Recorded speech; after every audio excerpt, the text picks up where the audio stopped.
ربک ونحر ان شأنک هو الابتر. یہ سورہ کب نازل ہوا؟ یہ ایک صاحبان عقل کے لیے ایک دلیل ہے. ہمارا یہ کہنا ہے کہ صاحب آپ نے کہا یہ کتاب علی نے لکھا ہے اور یہ علی شیعہ ہے اور شیعہ چونکہ بہت مانتے ہیں، ہو سکتا ہے اس نے محبت میں لکھ دیا ہو. ہم نے کہا صاحب یہ جو ہے وہ فخر رازی نے لکھا ہے.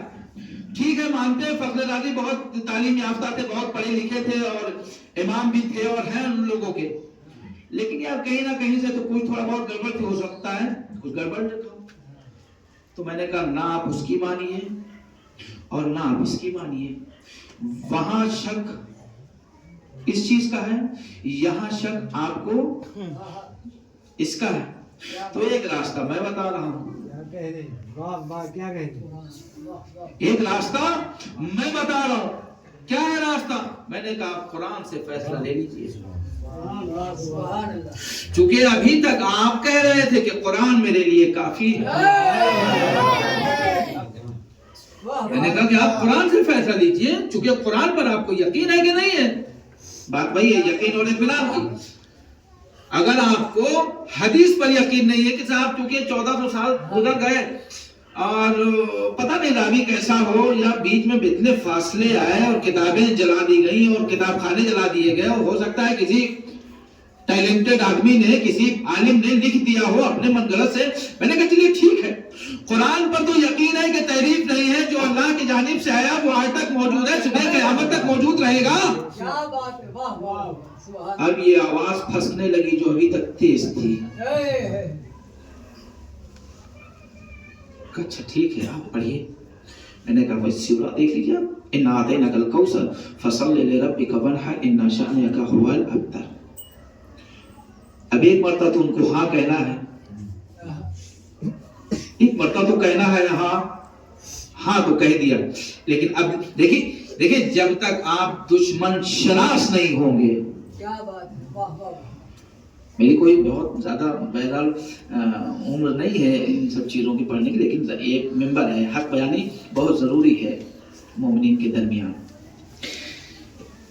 کہ جب تک مقابل کو آپ پہچانیے گا نہیں، آپ کبھی اس کو قانع نہیں کر سکتے.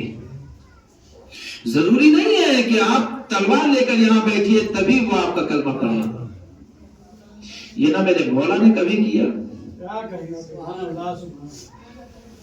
نہ بیوی نے اپنی حیات میں کبھی کیا، نہ ان کے فرزندوں نے کبھی کیا نہیں کیا. باقی ادھر ادھر نہ جانے پائے. تو قرآن سے فیصلہ منگا ٹھیک ہے، اِنَّا أَعْطَيْنَاكَ الْكَوْثَرَ فَصَلِّ لِرَبِّكَ وَانْحَرْ إِنَّ شَأْنَكَ هُوَ الْأَبْتَرُ. اچھا ٹھیک ہے صاحب، ہم ماننے کے لیے تیار ہیں، لیکن صاحب یہ ضروری ہے کیا کہ یہاں کوثر سے مراد وہی ہو؟ اب دیکھیں یہ ہوتا ہے، ایک طرف تو آپ نے مان لیا، چونکہ بیچ میں پھنس گئے. آپ کہہ بھی چکے تھے کہ قرآن کافی، یہ بہت پرانی باتیں ہیں. اب چونکہ عقل تو سبھی رکھتے ہیں، ایک دوسرے کو زیر کرنا یہ مومن کی شایان شان نہیں ہے، بس یہ کہ شیطان کی شان ہے. یہ مومن کبھی کسی کو زیر نہیں کرتا، مومن حقیقت بیانی کرتا ہے. ایک سوال پر محمد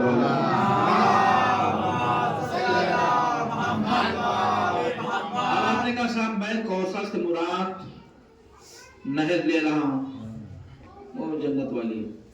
ہم نے کہا اچھا چلو ٹھیک ہے. آپ نے کہا صاحب نہر سے مراد حوض کوثر لے رہا ہوں. میں نے کہا چلو ٹھیک ہے. وہ کرتے کرتے ایک جگہ کہا انہوں نے، یہ کس کی بات ہو رہی ہے؟ فخر رازی صاحب کی. کیونکہ یہ نام سنا ہوا ہے، ہم دقیق نام لے تو اس سے کوئی فائدہ نہیں ہے بقول ہمارے استاد محترم کے. انہوں نے کہا بھائی ایک بات آئی ہے، سننے میں آئی ہے کہ یہاں مراد کوثر سے جو نسل کثیر ہے وہ یہی ہے، یعنی اولاد. اب میں نے کہا ٹھہر کے کچھ باتیں مجھ سے بھی سنتے جائیے. آپ نے پہلی روایت بیان کی جنت والی، وہاں آپ سینہ سپر تھے کہ میرے پاس روایت ہے اس وجہ سے بیان کر رہا ہوں. آپ نے حوض کوثر کی بیان کیا، تقریباً 8 سے 10 چیزیں بیان کی ہیں، ان کو سب نہیں پڑھنا ہے. آپ نے ہر جگہ روایت لے آئے کہ صاحب یہ ہے اس کے کچھ پر یہ دلیل موجود ہے. لیکن جہاں اولاد کا مسئلہ آیا سننے میں آیا قیلا قالا. اس کے مطلب یعنی آپ امانت داری نہیں کر رہے ہیں تاریخ میں. اگر امانت داری کر رہے ہوتے، ابھی اس وقت تجزیہ کا وقت نہیں ہے چونکہ ہم کو ابھی جانا بھی ہے کہ یہ سورہ نازل کب ہوا، مکے میں یا مدینے میں؟ بیوی کی ولادت کہاں کی ہے؟ یہاں تو سادات کی بستی ہے ماشاءاللہ سے. بیوی کہاں متولد ہے؟ مکے میں متولد ہوئی یا مدینے میں؟ خوب مدینے. اس سے سروکار نہیں ہے. کہنے کا مقصد صرف اتنا ہے کہ آپ کو بیوی کی ولادت سے پہلے نظر آ گئی نہر جو دیکھا نہیں، جو دیکھا نہیں. ولادت سے پہلے یا بعد حوض کوثر سمجھ میں آ گیا، جو دیکھا نہیں. دختر پیغمبر ظاہری وجود اس دنیا میں آ گیا، وہاں قیل اور قال میں پھنسے ہوئے. اس کا مطلب یعنی یہ ہے کہ یہ جو آج آپ قیل اور قال کر رہے ہیں یہ آپ کی کوتاہی نہیں ہے، بلکہ ان وارثوں کی کوتاہی ہے کہ جس کی پیروی آپ کر رہے ہیں. انہوں نے بھی اپنے زمانے میں میں تو کہتا ہوں 1400 سال تو بہت دور ہے. دلیل کے طور پہ شام اور کوفے کا فاصلہ کتنا تھا؟ جو کل تھا وہی آج ہے. جو کل تھا وہی آج ہے. مولا نماز پڑھتے تھے کہ نہیں پڑھتے تھے؟ دیکھیں ہمارے پاس بہت طویل والا نہیں، لفظوں میں سمجھیے گا تو بہت اچھی بات ہے. صلوات پڑھتے محمد والے مولا نماز پڑھتے تھے. شہادت کہاں ہوئی؟ مسجد میں. کس حالت میں؟ نماز کی حالت میں. خبر کہاں پہنچی؟ شام میں لوگوں کو کس چیز پر تعجب ہوا؟ کیا علی نماز بھی پڑھتے تھے. اب آپ اندازہ کر لیجئے کہ حیات علی میں نہ زمان کا کوئی بہت فاصلہ نہ مکان کا، لیکن دشمنان اسلام نے اس طرح سے خبریں اڑا رکھی تھی. تو اب اندازہ کر لیجئے کہ یہ 1400 سال کے فاصلے میں کتنا دشمنوں نے سوء استفادہ کیا ہے اسلام کے ساتھ. آپ اندازہ نہیں کر سکتے. ہمارے ائمہ معصومین وہ ٹھیک وہی جو میں نے ابتداءً جو بات کہی کہ آپ کی حقیقت کیا ہے کہ آپ کمالات بیان کریں گے کہ چونکہ جس کے کمالات خود خدا بیان کر رہا ہوں، جس کے صفات خود خدا بیان کر رہا ہوں. انسان کی قدرت ہے بابا. انسان ہم جیسے انسان تو بہت دور ہیں. انبیاء کرام کی حقیقت نہیں ہے، وہاں ان کی رسائی نہیں ہے. یہیں سے لڑائی ہو جاتی ہے کہ صاحب آپ پھر وہی والی بات کر گئے. ابھی تک تو آپ صحیح چل رہے تھے، جاتے جاتے ایک ٹیپ مار کے بھاگ رہے ہیں. میں نے کہا آپ کہہ رہے ہیں کہ میں قرآن پڑھتا ہوں. میں نے کہا آپ قرآن نہیں پڑھتے. اگر قرآن پڑھتے ہوتے تو قرآن میں الفاظوں کے ساتھ ساتھ قرآن کے تراجم بھی مترجم بھی ہیں، یعنی ترجمہ بھی کیا گیا ہے، تفسیریں بھی کی گئی.